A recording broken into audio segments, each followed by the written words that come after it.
I think the government of this province have failed the people in many ways. The collapse of our economy has resulted to many factors, such as the issue of crime, which I believe strongly that if the rate of employment was good, we're not going to see such skyrocketing level of crime in the province of KwaZulu-Natal. And I'm of the view that everything is collapsing. You talk about the government institutions such as the schools that were built by the founder of the IFP and the government of the IFP, Prince Masuteles, more than 6,000 classrooms. You heard that the government will be closing or shutting down more than 800 schools. Already some have been closed. Schools of high quality, first brick schools. You just wonder what is the meaning of causing learners to travel more than 10 kilometers looking for just a primary school.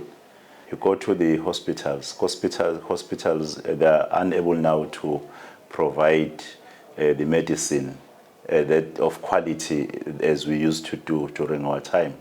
You go to some of the factories, to make an example, towards Tebe, where with the Prince Masuteles and the IFP, in fact, made the environment conducive for the investors to come and invest there. And that factory in West was employing by that time more than 60,000 people, and now only 8,000 people.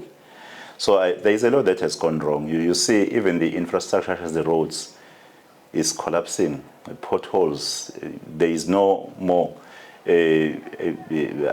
gravel roads which are being tied to the expectations of the residents. I think there is a lot that is not going right. Hence, we believe that to address the problem of KwaZulu-Natal, we need to fix the issue of our economy. You see, if the religious leaders, business leaders, regional leaders, and all leaders of the society can come together with the society, including the security cluster, to fight together this kind of crime and the assassinations which are taking place in our province. And on the security cluster, you recall that the Morana Commission cited that there is no understanding between the court and the police. You'll find that police will bring a suspect to the court, and the court will not find the evidence being enough in order to convict. And I'm of the view that it's a simple thing. Equip the police with necessary investigating resources, empower the police.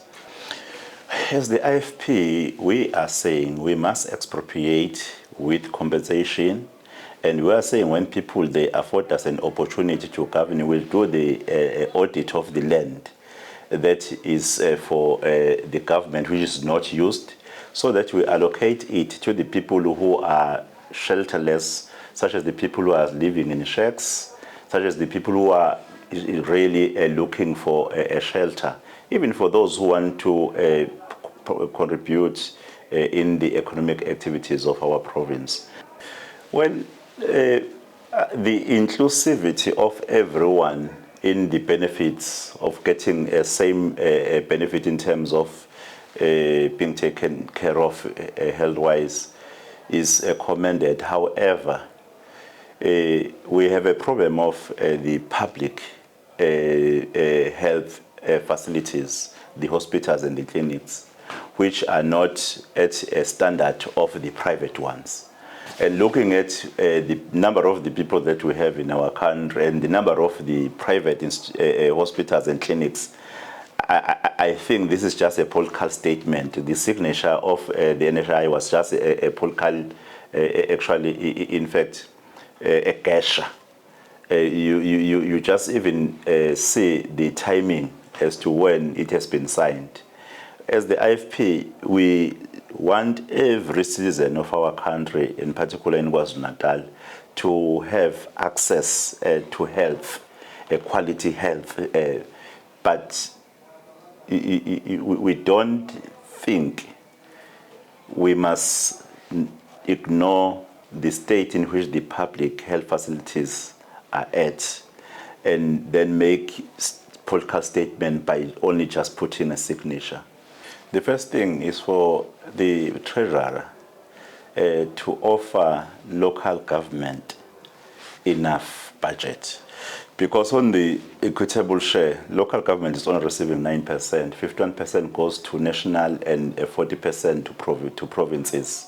And then with 9% equitable share which is afforded local government, in fact, it incapacitates local government to be able to fix the aging infrastructure, at the same time being able to introduce new infrastructure where there is a backlog. I think these are the fundamentals.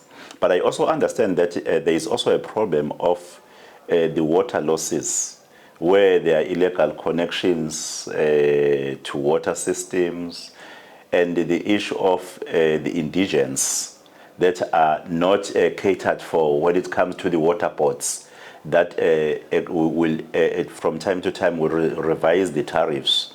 And the very unfortunate part is that the water boards are appointed by the Minister of Water and Sanitations, and the tariffs are approved by the Minister of Water and Sanitations. So I think that has a bearing on the status of poverty on the ground, that rural municipalities would be providing water, having bought water, but will be not able to recover money. Hence, I started by saying I think the treasurer is supposed to give local government sufficient equitable share so that they will be able to service people accordingly. However, I also understand other factors such as the issue of cadre deployment that has made local government to have officials who will not understand the work properly. As a result, water services are handled by engineers,